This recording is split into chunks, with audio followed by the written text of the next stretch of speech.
আজকে আমরা আলোচনা করব সনাতন ধর্ম ও বাস্তুশাস্ত্র অনুযায়ী মন্দিরে কী দান করলে আমাদের কী উপকার হয়। ছাতা দান করলে আমাদের ধন ও উন্নতি বৃদ্ধি পায়। মন্দিরে পতাকা দান করলে আমাদের মান সম্মান ও প্রতিষ্ঠা বাড়ে। মন্দিরে প্রদীপ দান করলে আমাদের পিতৃদোষ কেটে যায়। জলের কলসি দান করলে আমাদের জীবনে সুখ শান্তি লাভ হয়। মন্দিরে ঘণ্টা দান করলে আমাদের জীবন থেকে বাধা বিঘ্ন দূর হয় এবং মনোবাসনা পূর্ণ হয়। হনুমান মন্দিরে দেশলাই দান করলে আয়ু বৃদ্ধি পায় এবং অশুভ শক্তি দূর হয়। কৃষ্ণ মন্দিরে তুলসী দান করলে শুভ শক্তি লাভ হয়।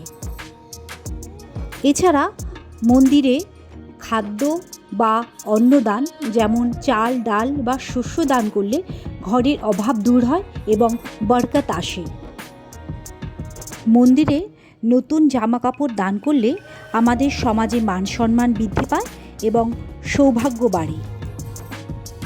এছাড়া মন্দিরে বসার আসন বা প্রদীপ দান করলে দীর্ঘস্থায়ী পুণ্য ও মানসিক শান্তি মেলে।